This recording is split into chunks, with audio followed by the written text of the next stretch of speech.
here we go again, another episode of Chicago Hill. And Mark and Malika, you guys have become a little bit secretive lately.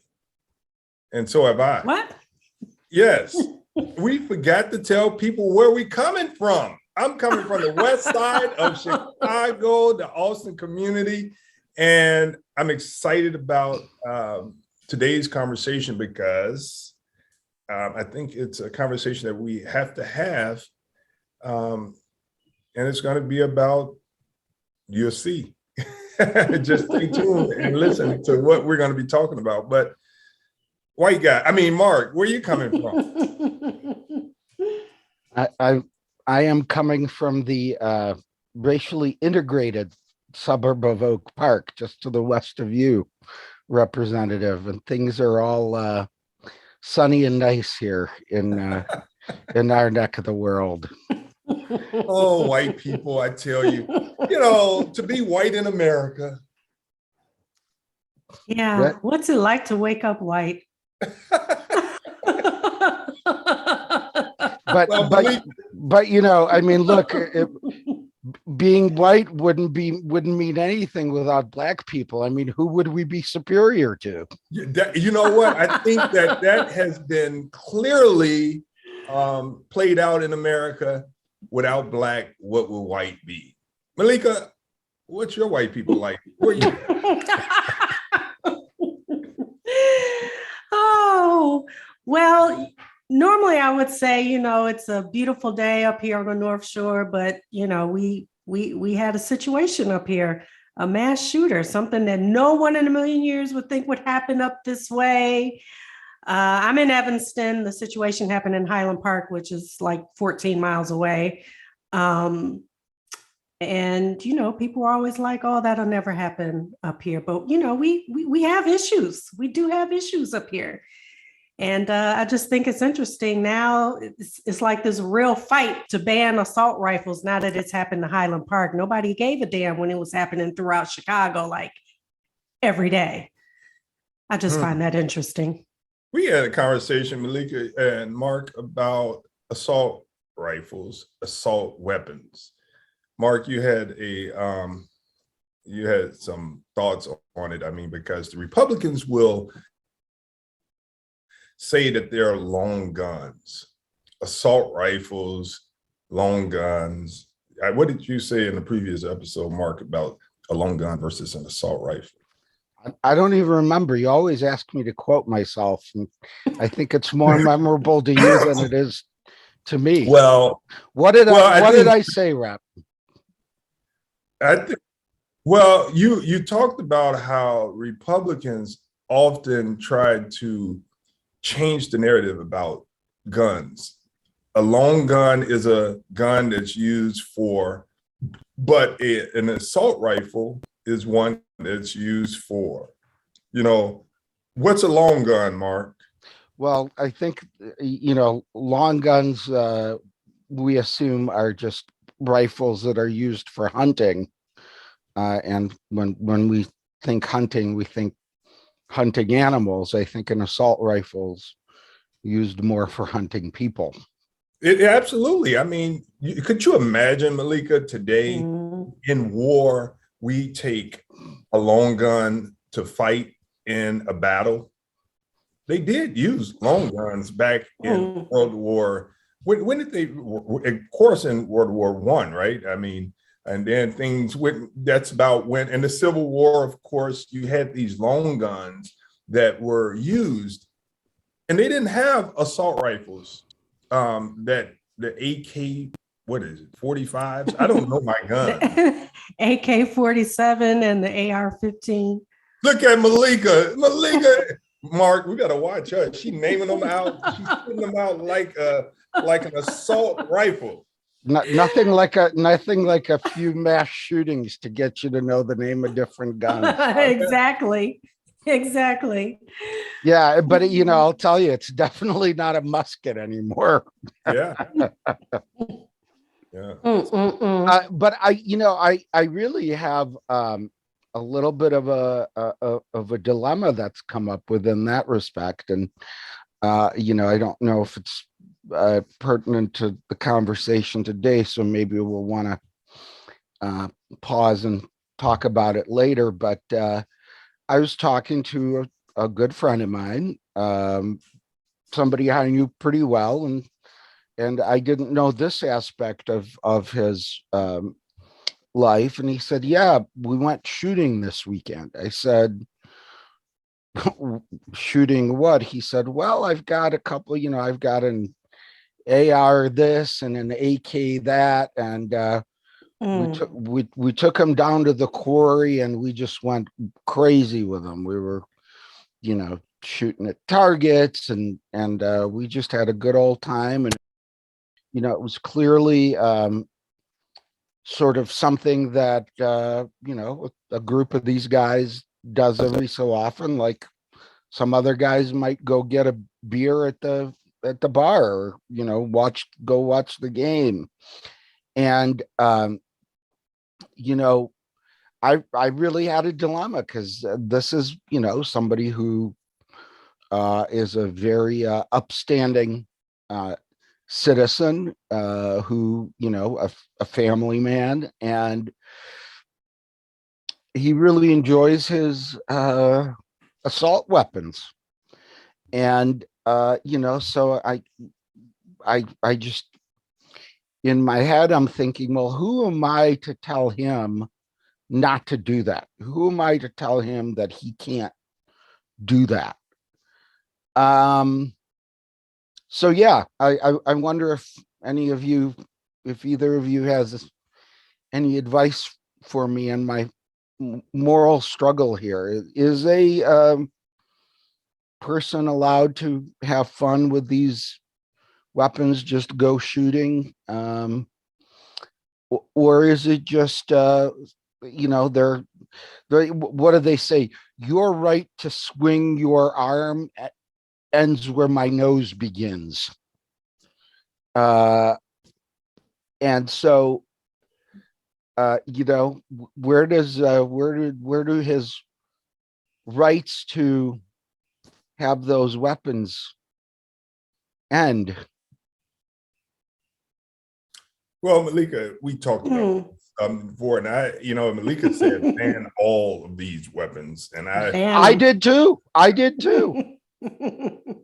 Ban them. And in fact, your friend said, "Let's go crazy with it." Like, what? What? With all that's happened, I mean, then why not allow people to have hand grenades? Just blow everybody to bits. I mean, some things should just, no, it's not a freedom. It's not a choice. No, you can't have that. No. So now I'd say, when you look at hunting, now, once again, everybody has free will. Guns are here to stay. They're not going anywhere. And it's out of our control at this point. But he does have a right to do it. And but when we look at what's harming us in society, we have to ask ourselves, are we willing to give up some of our luxury for life? And so if I had a choice to say, I'm going to give up this luxury of having the ability to hunt with assault rifles versus saving a kid's life, whether in Highland Park or the west side of Chicago, which will I pick? I'm going to give up the AK-47 and save some lives. And so it's all about us looking and doing what's good for us all.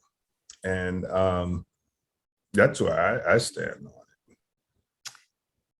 I'm with you on that. It's the same with cigarettes. Remember, people could smoke in restaurants and on the plane, and people were getting sick, and oh my goodness. And so they put a ban in public places. I wish they put a ban on cigarettes altogether, because we know that they kill eventually. But yeah, certain things you just, if it's harming people, it should not be allowed. It should be I banned. I had the good fortune of working with State Representative Ford on that issue of smoke-free Illinois Yeah. some years Cool. ago when I worked for a public health organization. And in fact, one of the arguments that the cigarette companies used was freedom Yes. of choice. Because, it's hard to say, well, go ahead, people, and smoke those cancer sticks that are going to kill you. So they argued about, well, why can't grown-ups make their own decisions and each person can do what they want? And so there's a smoking section and there's a non-smoking section. And they just tried so hard to be like, well, those who smoke can be in the smoking section and the non-smokers can be in the non-smoking section. And the health groups really struggled with that argument. One of the points we made was that, well, of course, working people don't have that choice. They have to work whatever section they're assigned in. And, it's hard to tell people, well, either put up with this deadly gas at your job or go find a different job. Mhm. But again, it was hard. So we had to come up with sort of a great example of, why this was such a bad idea. So finally, something occurred to me that kind of stuck. And what I started telling people when they were using this smoking section argument was, well, having a smoking section in a restaurant is like having a peeing section in a swimming pool. Right. Well, That's a good one. Mark, I would tell you that you actually lobbied the legislature on this, and I was for free will. And I believe in the free will of a person, and I wasn't sold on it. And I think because I said I was one of the people that said, well, guess what? A person don't have to go to a restaurant that allows smoking. And that's right. But then the legislator that I am, I keep my powder dry and I try to listen to everyone. Then, Mark, I know you sent these kids to me. So the kids came to my office and there had been, I would say, millions of dollars spent to lobby the cause. I wasn't sold until the kids came and said, now it makes me wonder if you really sent them, because they said, my mother is pregnant and she's got to have that job. And there's nothing she could do if someone lights up a cigarette at that job. She's got to go to work. Instantly, I said, I'm for the ban, because when that student came in and lobbied, not paid by any organization, and spoke the truth, that was speaking truth to power. And immediately I was sold and I became a co-sponsor of that bill. One good human story is worth a million lobbyists sometimes.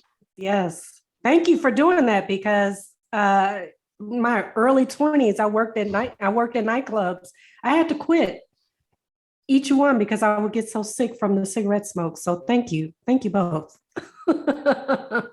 Yeah, that wasn't an easy vote even then. So thank you for that, Representative Ford. Looking back on it, I think it ended up just fine. People were pulling their hair out. We're going to go out of business. Smokers are the drinking business, and, alcohol and cigarettes go together. And then we had the arguments about, well, gambling and cigarettes go together, and how are people going to gamble and sit at that machine if they have, if they can't smoke, they're going to have to go out and, smoke, which is going to make them gamble less. And there was all sorts of stuff. as far as I know, not one business that claimed they needed smoking to survive has actually gone out of business, Right. or at least for that reason. Not for that reason. No. No. Yeah, No. you know, that, and you know what? Bringing that up, it's a perfect example of, you know, we tried to do everything that we can, and Malika, great job of drawing the parallel to smoking and guns. We will be able to survive if we sort of give up some of our freedom as related to guns in this country, because I believe the work of Mark and those students, because of that, I haven't seen any studies, but I bet you the rate of lung cancer and secondhand smoke has decreased. At least for hospitality employees, it has for sure. Mm-hmm. Yes. Yes. It put me in the hospital. I was a youngster working in a nightclub, all that cigarette smoke. I didn't know what was going on with my health. Mm. And they did an x-ray of my lungs, and the guy was like, "You're a smoker?" I was like, "No, it's all from secondhand smoke. It has an impact." You know, is it giving up our liberty? Is it giving up our liberty, or is it really allowing our liberty to flourish because we have the ability to enjoy it and live longer? So, you know, a great parallel. But I think, Malika, you also said something that I think has been very controversial between races, and that's races of people and the way people are treated and others are not. Highland Park versus Chicago.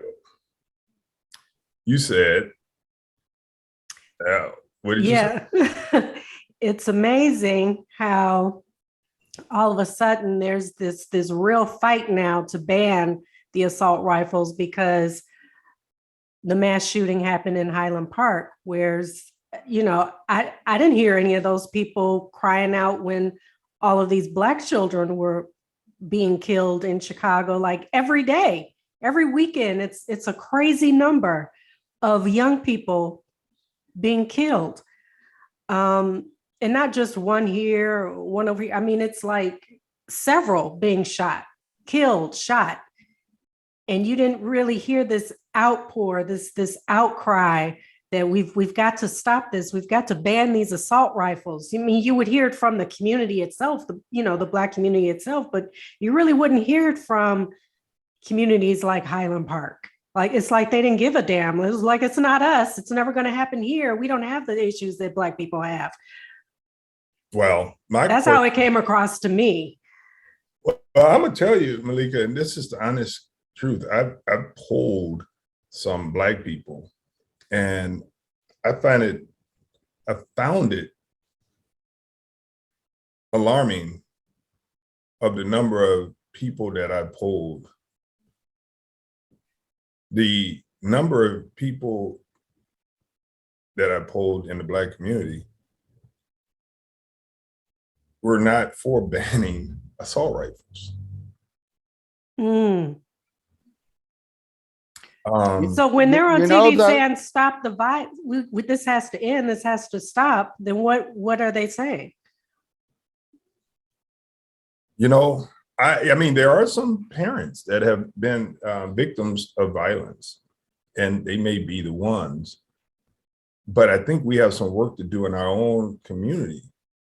And I think I give kudos to the Highland Park community for seeing something and saying something and doing something, not settling and saying, hell no, this is not going to happen again in our community. So just like white people, Hispanics, you name it, have taken the page from the civil rights movement and giving liberty and justice to their cause, there's nothing wrong with it. Let's join in with Highland Park and say, we too feel your pain. We want to also go to Washington, D.C., go to Springfield, and demand an end to the sale of these assault rifles. It's not them against us, it's us against the evil people. And so we have allowed for this situation in Highland Park to pit Black people against white people while evil continues to run rampant on the west and south sides of Chicago. Well, the good thing that's come out of it is that because it happened in Highland Park, it feels like things are starting to move in a direction to ban the assault rifles, to get rid, stop some of this violence on some level to some degree. But it took all this time, and it took for it to happen to a certain community for the needle to even feel like it, oh my God, it might move. We might make somewhat of a difference that's going to have an impact on Chicago. But it's been happening for years, every weekend. But where are we as a race of people standing up, demanding better for Black people? I believe we have. I mean, we hear us out there. We're out there picketing. We're out there doing marches in our own community to stop the violence. But is anybody listening to us? It became normal. It became normal. So now Black people are like, well, 50 more were killed this weekend. Lord, what are we gonna do? And then you just change the channel and keep it moving. It's become normal. It's become normal for kids to lose their classmates. It's become normal for people to lose their parents to gun violence. It's become normal. For us, it's become normal. But for Highland Park, that's not normal. Like, oh hell no, this ends today. But for us, we have been crying out. We've been doing the marches and going to our legislators like we need to do something, let's do something. But there was no support. But now it's happened to Highland Park. Now it's like the world is supporting. I mean, people got $1 million GoFundMes. You know what I'm saying? It's amazing. It's amazing. And I'm not pitting us against each other, white and Black, but I'm just saying it just goes to show some lives are valued more than others. So we've been crying for years, crying literal tears, crying for help, and couldn't get it. The issues in the Black community, though, as far as I'm concerned, actually make this whole issue of guns a little bit more difficult, a little bit more gray rather than black and white, if you will, for a number of reasons. One is, and I think Representative Ford sort of alluded to it just now, but one is that I think that the Black community is much more conservative than people would assume it is. Yes, the Black community might generally vote Democratic, but they are also a very church-going community and a very sort of conservative family values based community. And so, there are a lot of people in the Black community who oppose gun control. And think that they should, that legal owners should have guns to be able to protect themselves. We've seen a few instances where, people have protected themselves when accosted by an armed assailant. The other part of it that really sort of the rub here, and by the way, I don't question that things change when rich people want them to change more than they do when regular people want them to change. So I think that that's generally true, Malika. But I do believe that there is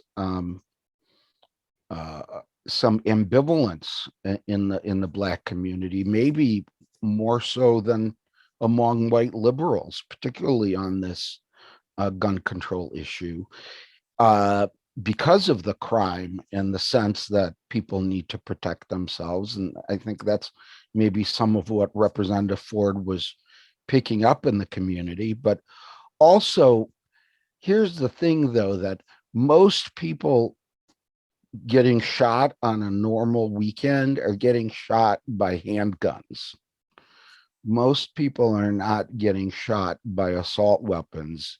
You know, in Chicago, you don't see people bringing long guns to the beach, you know, or to the bean where shootings happen. That's all weapons you can conceal and carry, which would be so.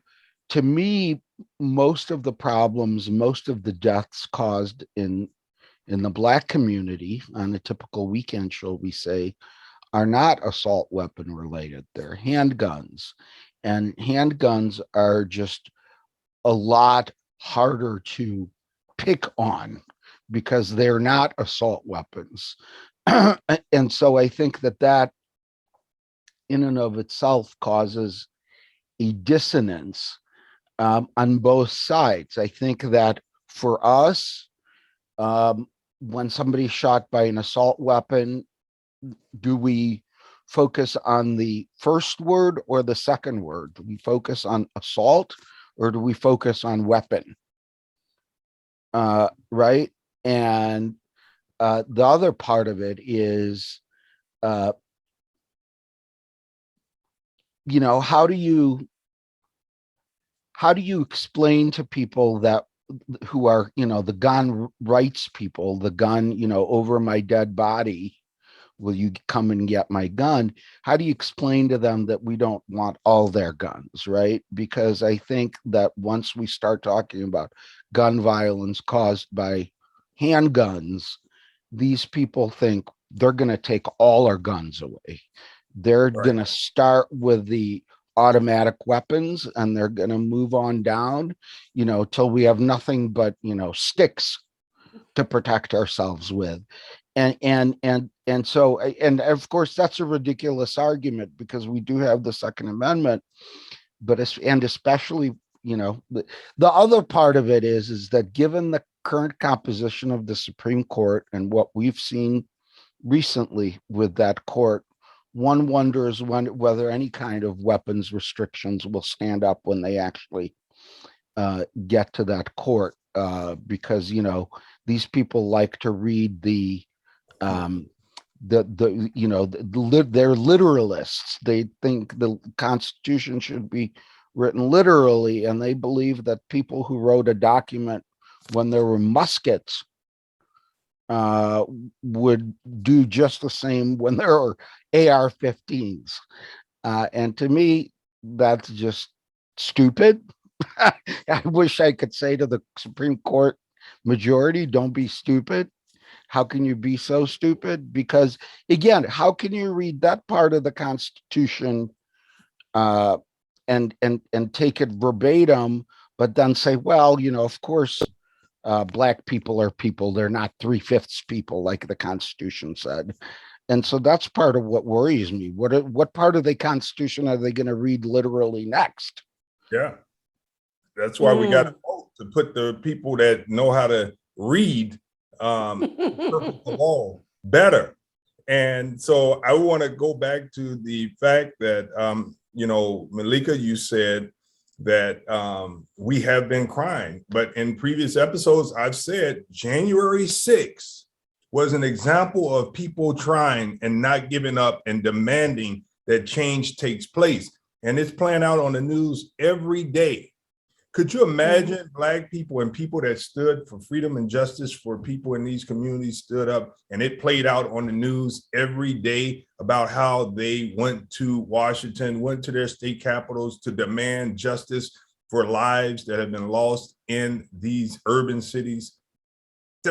That's, and we don't have to wreck the place, but you can't quit. You got to keep fighting. And I'm just going to say, I know we're going to go on some on another and play some clips, but where are Michael Jordan, Oprah Winfrey, the Black billionaires, Kanye West, Beyonce, all the Black people to fund the movement? We have given them so much, and yet they sit back in their big old mansions, drive their fancy cars, and they don't come and help Black people in these urban communities. Now, that's a shame. And I also have to say that when we look at Highland Park and we look at Evanston, Malika, we talked about this before, taking time to heal. In Highland Park, they ain't getting ready to have no more shootings. They are on the road of healing. In Chicago, we are still getting gunned down in our streets with no time to heal because the trauma continues. And so my question is, what do we do? Who do we get help from in this fight to end violence in Chicago? Well, federal government, the IRS, they've used criminals to actually help them in cases to stop white collar crimes. The FBI also used moles to help them bust criminal activity. So they use people that's criminals to help them. Recently, there's been this major push to release Larry Hoover. Mm-hmm. Let's go to a clip. In the 1990s, the Gangster Disciples were the most powerful gang in Chicago. Larry Hoover became leader of the Gangster Disciples everywhere. Larry Hoover's leadership style was very direct. He gave orders, they were followed. Larry Hoover ordered the murder of a young man in 1973. He had another member of the gang shoot that person 6 times in the head, leave his body in an alley. He could stop a fight, war, at any time he wanted. He could also snap his fingers and make it happen. I was given the Gangster Disciple case, and DEA nicknamed it Operation Vacuum for Hoover vacuums. The United States Marshal told us that Larry Hoover had hired somebody from Los Angeles, a Crip, to kill me and or the case agent. Ultimately, Judge Lyman Weber sentenced Hoover to life in the federal prison system. At some point, you have to say this crime is so serious that the system can't tolerate it. I think the fact that we're sitting here discussing Larry Hoover today is just a sign of how significant he is. How significant he is. Now, I just want everyone to know that when we talk about our criminal justice system is supposed to be used to correct the individual that's serving time, whether they're going to be there for life and never getting out. But it has to be a restorative justice type of model. Otherwise, it's not working in the capacity that it should. So I made a request to visit Larry Hoover. Now, not to say that I'm advocating for Larry Hoover to get out, but it's clear that Larry Hoover got some answers about this activity of criminal enterprise in Chicago. There's no doubt he can help. Now, he could help from in jail or he can help from out of jail, but right now he's in. And what do you guys think? Should somebody be talking to him? Somebody should definitely be talking to him. I mean, here's a man, though, you know, he used this gift, this power in his youth for the underworld. But clearly he has this influence. He has that gift. Not everybody has that, to influence masses of people, and especially young people. So I most definitely think that they should talk to him. They should use him. And it sounds like he wants to do good. He wants to help. He wants to talk to these young people. I mean, he was trying to mend the rift between Kanye and Drake to the point that they gave a concert in his honor. So It's hard to he call for his release. calling for his release, but they didn't really talk about his release in the concert, but they wanted to show that That's they came together.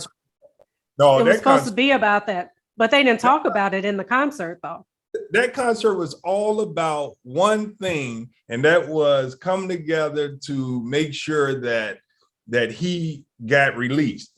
And that's what I know LA is your town, but I'm just debating you here. I also know that there's another clip that we had. I don't know if we were able to play it, but he was so powerful that no one would turn on him. There's this rapper named Lil Durk. His father spent 26 years in prison because he would not turn on Larry Hoover. That's the type of power he had. We got that clip. So you give us Larry Hoover, we put you back on 26, and you'll work for us. I went in my pocket, pulled out the card to my lawyer, slid it on the table, and said, call my lawyer. And from then on, 26 years later, here I am, free man, without telling, without compromising, without being someone I'm not. Rats, stool pigeons, people who tell things to get out. This is the type of life, we don't live this type of life. I'm a Muslim first and foremost, no doubt about it. But even in Islam, we don't believe in telling. We don't believe in rats. We don't believe in stool pigeons. So for someone to try to tell you to tell on somebody else to save your own neck and all this, you get in this thing, you hold your own weight. That's how people got to look at it. I'm in this, then I hold my own weight. You don't bring nobody else into this. You don't tell on nobody else to save your own skin. Get out of it. That's not your lifestyle. That's not what you're about. Get up out of it. But when the thing hits, when it hit, the impact come in, you continue to stand strong. And you continue to go down for what you believe in. And don't bring nobody else down with you. I like the little, I think it's Jeezy. I like the little saying he's saying in his little rap song, if you ever get caught up, don't mention my name. That's just one of the slogans I like, and that's one thing people should take as an anthem. You get jammed up, don't mention my name. Don't mention nobody's name. Just do you. White man, that look like you got something to say. Yeah, I do. I don't, I'm not sure I agree with Big Dirk there. I can admire him for his steadfastness, but he said, don't turn on what you believe in, or something like that. It's one thing to say, all right, well, I killed some people and I deserve to be punished. It's another thing to talk about like you believe in it. You believe in what? In oppressing your own community? You believe in what? In selling crack to your own people? You believe in what? In killing some young black men so that the KKK can celebrate? What is it that you believe in? What are these principles of a hoodlum, of a thug that you're upholding? It's not like you were out there feeding children. You were killing people and distributing poison and profiting from it. Okay. And so I don't think it makes you a big man to say, well, I went into this life, I'm going to, at some point, and frankly, if that's your perspective, and I don't know that that's Larry's perspective, because that's not who we heard. But if it's this guy's perspective that he's still all about that life, then he should stay exactly where he is. I have Well, no sympathy for him. well, I don't think I- it's honorable to protect murderers. you know, and now we have to ask ourselves about why the clearance rate is not higher. And these cases where Black babies are being killed, Black people are being killed. And we ask ourselves over and over and over and over again, why do they catch people that kill white people, but not catch people that kill Black people? Well, there's something to it that, you know, there's a code of conduct in certain communities where we don't snitch. And you heard it from Big Dirk. Yeah, but do you not snitch because you're afraid that they're going to come and kill your child if you snitch? Or, you know, because that I can understand. If Well, I there's need, a you know, combination. you and I, Rep, if we needed to kill someone to protect our daughter, we probably would. Right. I Yeah, wouldn't think absolutely. twice about it. But the point is, you know, what are you protecting? You know, there's no, the code of conduct on not snitching is, I think, I don't know. I think that's akin to asserting that you have absolute gun rights. Okay, at some point, somebody's got to recognize that the mistake has been made, and the mistake needs to be corrected. So, I think that if your whole life is about breaking the rules, breaking the law, kill, you know, it's so funny to me. You're okay with murder, but you're not okay with telling on someone.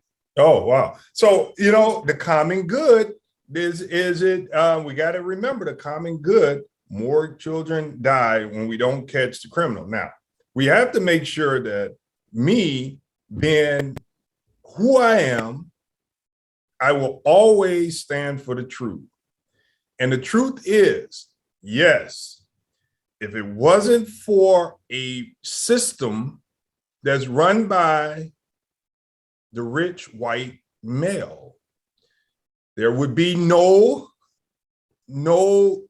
guns and drugs infiltrated in these Black communities.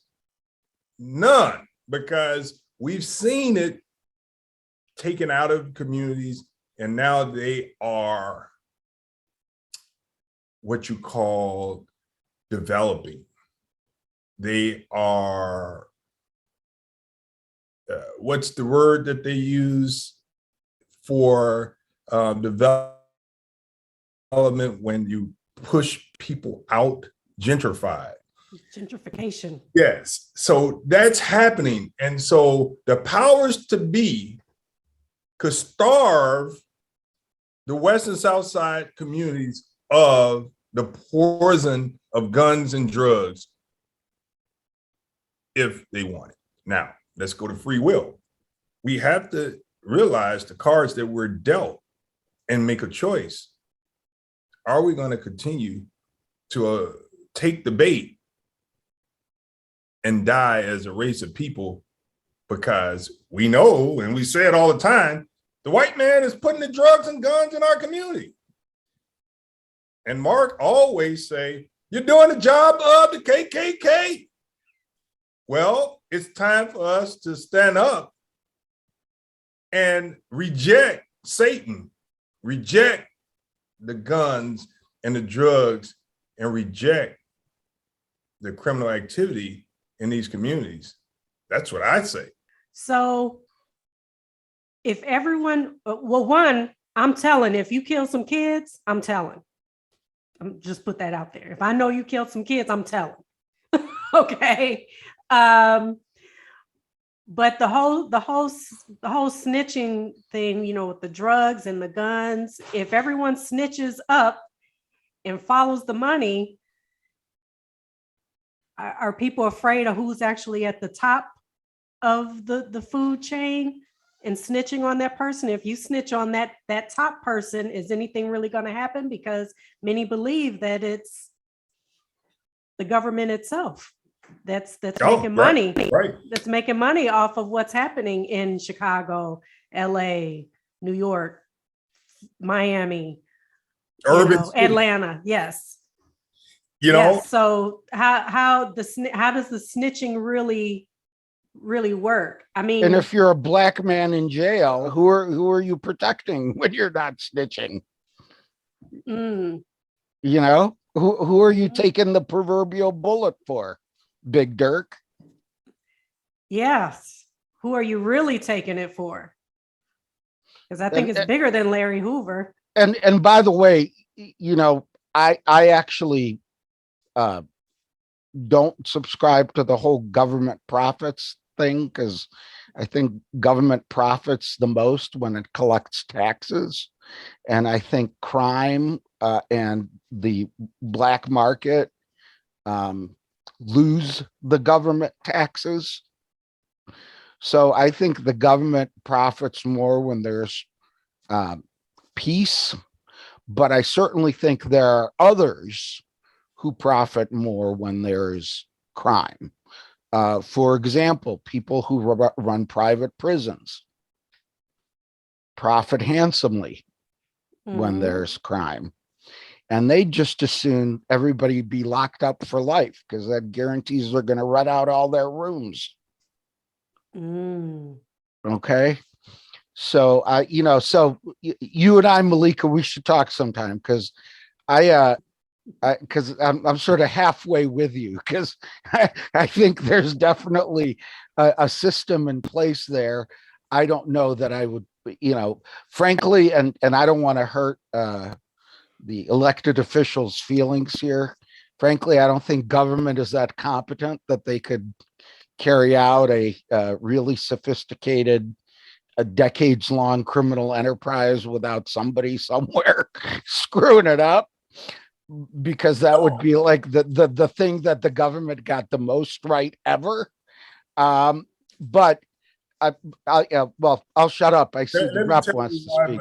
Why Malika is right. There's this thing called the war on drugs that started a lot of this, that drugs were infiltrated into America, and Ronald Reagan knew about it. He knew about it, and these drugs came into the neighborhoods, and more Black people were incarcerated from the war on drugs as a result of government making deals with other nations. And so if we truly want to take the responsibility off of government, then government must stop the infiltration of drugs and guns in these neighborhoods. Otherwise, it's clear that the government is doing exactly what it seems to be doing. And that's, I think there's this Jim Crow law, the new Jim Crow. We got to. I'm gonna go to this other clip. This other clip that we're talking about is, do we go out, people, and have a conversation with people like Jeff Fort and Larry Hoover? But here's Larry Hoover right here. Here's a clip about Larry Hoover from ABC 7 Chuck Gowdy. The performer is Kanye West on stage giving a concert for a killer, the convicted Chicago street gang racketeer Larry Hoover, who is currently serving multiple life sentences. Even at age 71, law enforcement officials say Hoover is considered the capo of the gangster disciples. Kanye West and fellow rapper Drake last night here at the Los Angeles Coliseum performing for this cause, emblazoned on concessions for sale. Free Hoover, Larry Hoover, considered by authorities to be Chicago's most powerful and bloodthirsty living gangster. Hoover now serving 6 life sentences here at the Supermax prison in Colorado for his role as the murderous chairman of Chicago's ruthless gangster disciples. Larry Hoover was the undisputed leader of the largest monolithic gang in the nation. Hoover, as guest of honor in absentia, doesn't sit well with Ron Safer, former assistant U.S. attorney in Chicago, who convicted him in 1997 of murder, conspiracy, extortion, and money laundering. Hoover's gang was doing $100 million a year in illicit business, and Safer says killing hundreds of people along the way. That was the driving force behind the largest murder total that the city of Chicago has ever known. The majority of those tied to the gangster disciples. Here in 2018, Kanye West asked President Trump to commute the killer's sentence, but nothing came of that. So last night's fundraiser was streamed live to more than 240 nations on Amazon Prime Video from the University of Southern California venue. It is hard to imagine that the persons who are running that university and allowing their facilities to be used to benefit this kind of a criminal know the history behind Larry Hoover. In a statement to the ABC 7i team, USC said the Coliseum is a public venue and that the university appreciates causes and viewpoints from all perspectives. Amazon officials did not reply to our request for comment on why they provided a global platform for a convicted murderer and Chicago gang leader. Hoover's attorney also did not respond. I know we're wrapping up this episode of Chicago Hill, and I'm going to definitely say that we need to make sure that that we get in the head of Larry Hoover and find out exactly how this person thinks. You know, we have to find out how he thinks. I think that he's got some solutions that and some connections to the street that we have to figure out how we can deal with the problems that we're seeing. Yes, I really think that they should utilize him. I mean, he knows the inner workings, though he has said recently that he's had no connections with what's going on in Chicago over the years. And many people believe that because they see a lot of these young people who are involved in the gang activity, the drugs and the guns, that they're operating without leadership. And that's why there's been just murdering of children and just, you know, it just is completely out of control because they don't have leadership. So yeah, you have a lot of people who think Larry Hoover could be of some help to this new generation of gangster disciples and the drug trade in Chicago and the guns. Yeah. But what is Larry Hoover going to do if he gets? I mean, that's the point. Is because I don't hear him saying, "Let's disband the gang. I don't want to be in charge of anything. Let's not sell drugs. Let's feed people." I mean, you know, this is not the Black Panthers. Okay? That's a good point. It's Black Panthers. This is not the Black Panthers. But to answer your question, Larry Hoover has since said that I have long since renounced my association with any and all criminal organizations and their membership. That's what Larry Hoover sent to the federal courts. So he says he's no longer affiliated, and he actually renounced all of his associations with this gang organization. I guess that makes sense. I'd want to see how much he sticks by that when he gets out. Well, here's the other thing. Even Malika, I don't know if he's getting out. Yeah, if that's the other thing. Man. Federal prison, he still has to serve state time. He's got life in state prison too. So he's not getting out. Right. Now, that's why we still have to use him, and people have a right to advocate for him to get out. But I still think that there's no reasons. Many times we cut our nose off to spite our face. And so we got them, we're locking them up, we put them in a hole. There's no use for them anymore. I don't know if that's the case. I'd like to see him make some videos. He doesn't need to get out of prison for that. Let's make some videos telling kids what this what it would get. Right. Yeah. Right. So I don't know. He says all these things and we think he'd do all these things. Well, there's no time like the present. Just because you're in jail doesn't mean your people aren't killing each other. Maybe help with that before you think about getting out. Well, I figure it doesn't look like he's going to be getting out. So why not? I like that idea, doing videos and actually talking to the masses, especially the kids out there who have gone into this sub economy. Does he do interviews? Maybe we should have him on here to talk with us sometime. Oh, I think that absolutely right. I think that Malika, you did use the word sub economy. I want to make sure that we use that clearly and not the black economy. I think that's what people call it, the black economy. No, I don't subscribe to it being the black market. No more. No, the sub economy is run by, again, I say this is bigger than Larry Hoover. All that was going down was bigger than him, and he took the fall for it all. 200 years federal, and then he's got the state. I mean, he pretty much took the fall for everything. It let a lot of people higher up than him off the hook. I don't know that he took the fall for everything. We continued jailing black people at a good clip. So it's not like he, met the quota. You know what I'm saying? So he got a lot of blame, but he also ordered a lot of murders.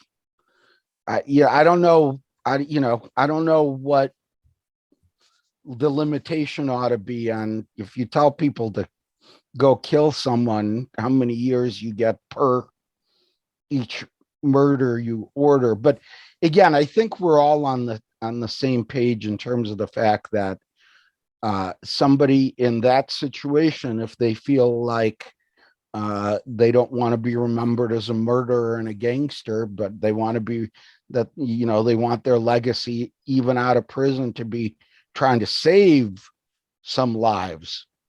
I think that that's possible, and I would hope that you continue, Representative Ford, encouraging some way to bring this individual back into the conversation that society is having, because I agree, he does have an important perspective. Yeah, I appreciate that, Mark. And we have to look at our prisons as places, institutions with a purpose.